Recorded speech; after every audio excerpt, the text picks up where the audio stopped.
15th. Had a long conversation with Sir Hudson Lowe relative to the affairs of Longwood and to Napoleon's health. His Excellency said that he supposed it was Count Bertrand who had informed countless causes that he, Sir Hudson, would send him off the island if he persisted in writing any more injurious reflections upon the manner that General Bonaparte was treated. That he would hold him, Bertrand, answerable for the consequences. He also observed that as to the restrictions which had been so much complained of, there was in reality but little difference. That with respect to the prohibition to speak, which General Bonaparte complained of, it was not an order to him not to speak, but merely a request. He also added that Les Causes had attempted to send a secret accusation against him, which was like stabbing a man in the back, and that they must be conscious they were telling lies, or they would not be afraid to send them to England through him, as he had offered to forward them. In his conversation with Bertrand, he merely had observed that, according to his instructions, he ought to have sent Les Causes off the island, in consequence of the letters he had written. His instructions, he said, were of such a nature that it was impossible to draw a line between some which directed that General Bonaparte should be treated with great indulgence, and others prescribing regulations and restrictions impossible to be reconciled with the first. That he had in consequence written for further explanations, and had recommended the lessening of the existing restrictions. The 16th. Saw Napoleon, to whom I repeated what the governor had desired. Napoleon replied, he sent back and refused to forward a letter of complaints sent to him by Montholon. He told Bertrand that he would receive no letters in which I was not styled as his government wished, and he sent up by his chef d'état-major a paper menacing with transportation from the island all those who should make reflections upon him or his government, independent of his having given Bertrand clearly to understand that if Les Causes continued his complaints, he would send him from St. Helena. In orders like this, there must be always some apparent contradiction and great discretionary powers. But he interprets everything badly, and where there is a possibility of putting a bad construction upon any part which would as well admit of a favorable one, he's sure to choose the former. Un uomo che ha la malizia ma non l'anima, a man who has malice but no genius. Perhaps he sees that he has gone too far and now wants to saddle the odium of his proceedings upon his government. The 18th went along with Mr. Baxter to visit Count Les Causes and son. The Count informed me that the governor had given him permission to return to Longwood under certain conditions, but that he had not entirely decided what he would do. Young Les Causes said that his father feared he should be looked upon in a slighting manner at Longwood if he returned in consequence of the disgraceful manner in which he had been arrested and dragged away by the governor's police.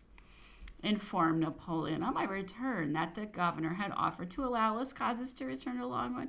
After some discussion on the subject, he observed that he would give no advice to Les Causes about it. If he came back, he would receive him with pleasure. If he went away, he would hear of it with pleasure, but that in the latter case, he should wish to see him once more before he left the island. He added that since the arrest of Les Causes, he had ordered all his generals to go away, that he should be more independent without them, as then he should not labor under the fear of their suffering ill treatment by the governor in order thereby to revenge himself upon him. I, continued he, am not afraid that they will send me off the island. Saw Sir Hudson Lowe, who said that, with the exception of certain necessary restrictions, he had orders from the government to treat General Bonaparte with all possible indulgence, which he thought he had done. That if some restrictions had been imposed, it was his own fault, and that of Les Causes, that he had been very mild. This he ordered me to communicate. Shortly afterwards, he said that if Count Bertrand had shown his Sir Hudson's restrictions to Sir Thomas Strange, he, the governor, would have been authorized to send him off the island. Nearly in the same breath, he asked if I thought that the interference of Sir George Bingham as an intermediator would be of any service. I replied that probably it might, but as Sir George Bingham did not speak French with sufficient fluency to enter into long discussions or reasonings, I was of opinion that Admiral Sir Pulteney Malcolm would be a much better intermediator. Told Napoleon what Sir Hudson Lowe had directed. Doctor, replied he, when this man has the audacity to tell you, who know everything that has been done, that he treats me with indulgence, and he not suggest to you what he writes to his government. He informed me that last night he had suffered another attack similar to that of the 13th, but more violent. At least, said he, frightened threw some eau de cologne in my face, mistaking it for water. This getting into my eyes gave me intolerable pain and certainly brought me to myself. Told him what Sir Hudson Lowe had said relative to the intermediation of Sir George Bingham. He replied, perhaps it might be of some service, but all he has to do is que esca de suo rolo di carcelier e que si metta nel ruolo di galantuomo. If any person were to undertake the office of intermediator, the most fit would be the admiral, both because he is independent of Sir Hudson Lowe and because he is a man with whom I can reason and argue. But, continued he, questo governatore è un uomo senza fede. This governor is a man without faith. When your ministry is insincere, wants to shuffle, or has nothing good to execute, a polisson blackguard like Drake or Hudson Lowe is sent out as ambassador or governor when it is the contrary and it wishes to conciliate or treat such a man as Lord Cornwallis is employed. Cornwallis here would be of more avail than all the restrictions that could be imagined. He then observed that he thought it would be better for Lescases to return back to Longwood than either to remain in the island separated from them or sent to the Cape, and that I might report that I had heard him say so. The 21st, a letter received from Major Goricaire stating that the governor would permit Archambault to see his brother on the following day, who with Santini and Rousseau had arrived in the Orontes frigate from the Cape. The 22nd, Archambault allowed to see his brother in the presence of one of the governor's agent, but not permitted either to see or converse with any of the others. The 23rd, Sir Hudson Lowe at Longwood informed him what Napoleon had said about Lescases. He told me that Lescases wanted to make terms previous to returning to Longwood and desired me to go to Hut's Gate and to tell him what General Bonaparte had said, but not to hold any other communication with him. I mentioned this to His Excellency, the fit of syncope with which Napoleon had been attacked. It would be lucky, replied Sir Hudson Lowe, if he went off some of those nights in a fit of the kind. I observed that I thought it very probable that he would be attacked with a fit of apoplexy, which would finish him, and that continuing to lead his present mode of life, it was impossible he could remain in health. Sir Hudson asked what could induce him to take exercise. I replied to moderate the restrictions and to remove some of which he complained of as such. Sir Hudson Lowe made some observations about the danger of allowing a man to get loose who had done so much mischief already, and desired me to write him a statement of the health of young Lescases.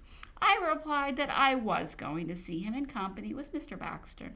His Excellency observed that he would go and have some conversations with Count Bertrand on the subjects complained of. On my return, met Sir Hudson Lowe, who appeared in a very bad humor, and said that Count Bertrand had for a short time spoken very reasonably, but that afterwards he had broken out foolishly about notre situation, or situation, just as if it were of any consequence to England or to Europe what became of Count Bertrand, or as if it were not Bonaparte alone who was looked after, that he did not know what business he had to couple his situation with Bonaparte's. Mrs. Balcombe, an eldest daughter, came to see Countess Bertrand. They were desirous of paying a visit to Napoleon and to Countess Montauban, but as their pass specified Count Bertrand's house, and did not mention either of the others, it was not permitted by the orderly officer. Sought Napoleon afterwards. This governor, said he, has been with Bertrand, making some proposals, but in such a dark and mysterious manner that one cannot understand what object he has in view. Everything he says is destitute of clearness, and when he reluctantly gives the truth, it is enveloped in quibbles and evasions. He had a long pourparlers conference about Las Casas, which he concluded by asserting that Las Casas was not in prison and never had been so. È un uomo composto d'imbecillità, de bougie, e di un poco di scatrezza. He is a man composed of imbecility, of lies, and a little villainy. Can Las Casas go out? Can he see any person, either French or English, besides his jailers? For seeing a surgeon is nothing. Can he send or receive a letter that does not pass open through their hands? I know not really, continued he, what this man calls being in prison. What a fool I was to give myself up to you, continued he. I had a mistaken notion of your national character. I had formed a romantic idea of the English. There entered into it also a portion of pride. I disdained to give myself up to any of those sovereigns whose countries I had conquered and whose capitals I had entered in triumph, and I determined to confide in you, whom I had never vanquished. Doctor, I won't punish for the good opinion I had of you, and for the confidence which I reposed in you, instead of giving myself up to my father-in-law or to the Emperor Alexander, either of whom would have treated me with the greatest respect. I observed that it was possible that Alexander might have sent him to Siberia. Not at all, replied Napoleon. Setting aside other motives, Alexander would, through policy and from the desire which he has to make himself popular, have treated me like a king, and I should have had palaces at command. Besides, Alexander is a generous man, and would have taken pleasure in treating me well. And my father-in-law, though he is an imbecile, is still a religious man and incapable of committing crimes or such acts of cruelty as are practiced here. Las Casas and Son, along with Mr. Baxter, wrote a letter afterwards to Sir Hudson Lowe respecting the state of health of young Las Casas, and concluded by recommending him to be removed to Europe for the recovery of his health.